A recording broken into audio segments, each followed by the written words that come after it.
Yeah, good day, folks. Welcome to another episode of Andrew's Life. I hope everyone's having a wonderful day. I got another story for you guys. This story is about a lady in Florida that is currently homeless due to the high cost of rent. Although Florida is a relatively expensive place to live, the reality of the matter is the issue that this lady is going through, unfortunately, is an issue that's going on nationwide. So we're going to watch this quick video and then we're going to have a discussion. So let's go.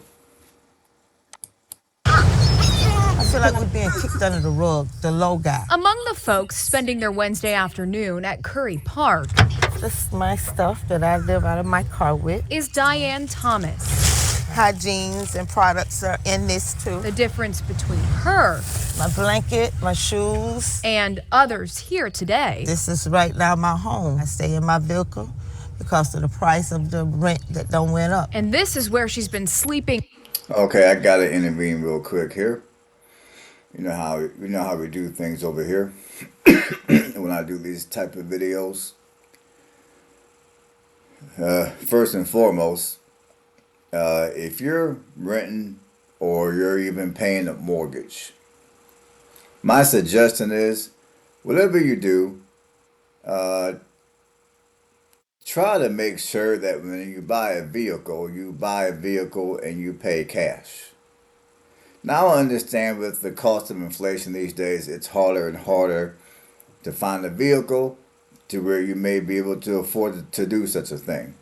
Because you got people out here selling garbage for $5,000.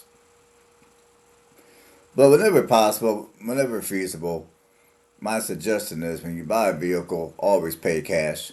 That way, if you get into a financial crunch for whatever reason and you're unable to afford your rent and therefore you ultimately face eviction or you're unable to afford to honor your mortgage agreement with your bank and you ultimately face foreclosure, you at least have a place to where you can lay your head at night and you'll have at least some level of protection. At the bare minimum, you'll have transportation to and from your job, or you'll have transportation to look for a new job. You'll have transportation to satisfy whatever needs you have. Now, granted, sleeping in your vehicle is not going to be as comfortable as sleeping in a house or an apartment, but it's going to be a lot better than having to rely on a shelter or having to sleep somewhere under a bridge or somewhere in some tent. Let's keep going. for 6 months. I'm looking, but the prices that they want for a one bedroom is way out of my range. I can't afford it. So for now, she Okay, I could be wrong about this woman, but when this woman mentions that she's unable to afford an apartment in her area, now, honestly, I don't know what kind of work she does. I have no idea what her money looks like. Now, me personally, right off the rip, she's living in Florida. And what I'm getting ready to say is going to be easier done than said. But if I were in her shoes, I would pack up whatever I can pack up and I would leave the state of Florida. Why would I leave Florida? All that nice weather, the palm trees, the ocean. Why would I leave Florida? Well, I would leave Florida because, for one, in Florida, your wages are low and your cost of living is high, and that is a terrible combination to have. And on top of that, the Florida's economy is mediocre at best. I mean, there's many other places where she can move to where not only is housing a lot more affordable, but the economy is also much better. And when she states that she's unable to afford rent in her area, you have a lot of landlords that require you to earn triple the income compared to the cost of rent. What the hell do I mean? Well, I'm glad you asked. If the rent is, let's say, $1,500 a month, you're going to have to bring home Let me do some math real quick here. You're going to have to bring home at least $4,500 a month. And there's a lot of people, especially in Florida and in many other parts of the country, that don't make that kind of money. Now, granted, depending on where you live, there are places you can live to where your rent prices will be a lot lower, and you'll be able to meet the triple your income requirement. But there's a lot of people out here that they do got enough money to pay the rent in their area. They just don't make triple the income, so therefore they don't meet the requirements that more and more landlords are starting to have. And another thing is, more landlords are requiring their tenants to have a certain credit score or better. You got a lot of people that don't meet those criteria either.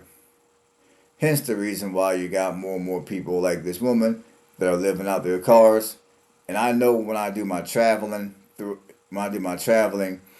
I see more and more people at these truck stops, like at Love's and Flying J. And I also see more people spending the night at Walmart parking lots. And some of these people that I see, I can tell they're not doing what I'm doing. They're not traveling the country. They're not living willfully as a nomad that likes to explore the country. A lot of these people are in survival mode, and that's why they're living in their vehicle. Let's keep going.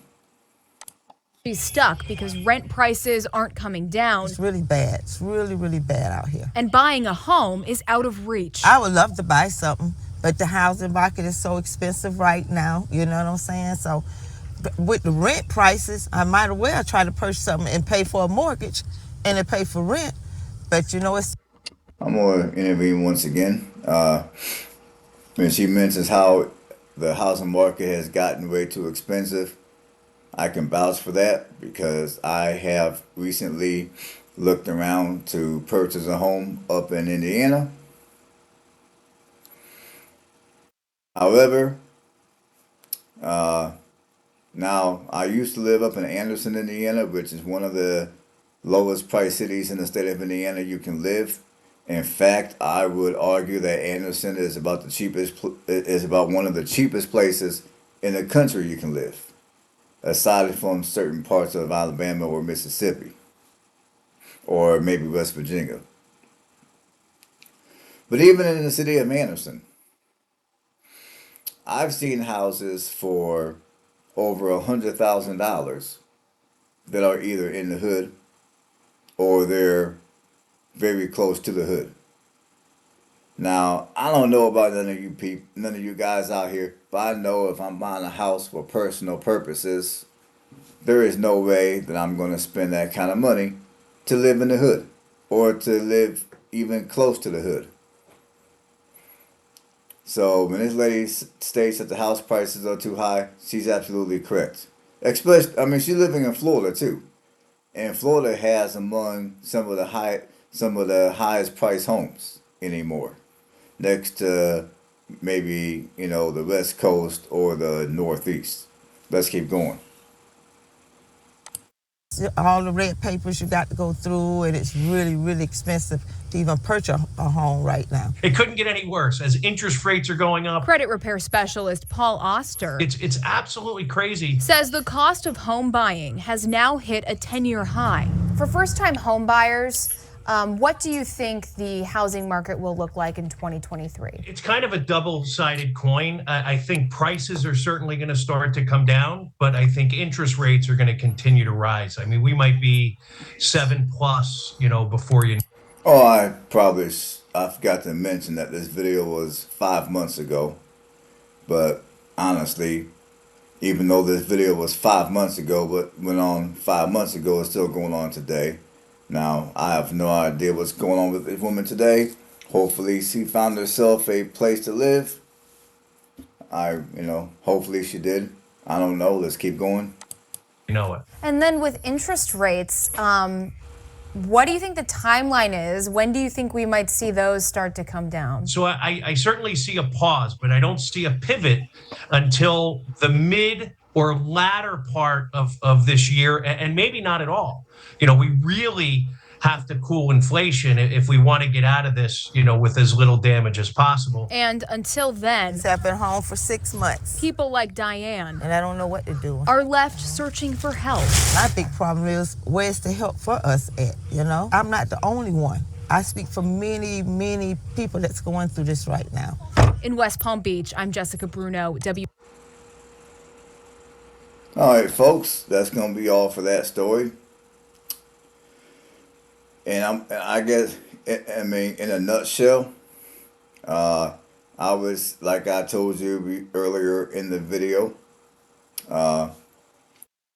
suggesting this: if you're renting or you're paying a mortgage, whatever you do, try not to purchase a vehicle that requires you to make a car payment. Try to buy a vehicle where you can pay cash. Even if the vehicle is older, who cares? Try to buy something where you can pay cash. That way, if you end up in a predicament like this woman here, you can immediately resort to living out your vehicle as opposed to having to scramble around and look for a shelter just to find out that all the beds are full. And then you're going to be left having to either sleep under some bridge or sleep behind some bushes, or you might, or if you even have the money, you might have to go to Walmart and buy you a tent and find yourself a tent city and hope that the city doesn't come over into your tent community in order you guys to move out. All right, folks, that's going to be it today for this video. So y'all have a good one. You guys know what to do at this point. Subscribe to my channel if you haven't done so yet. And I will catch you guys on the next one.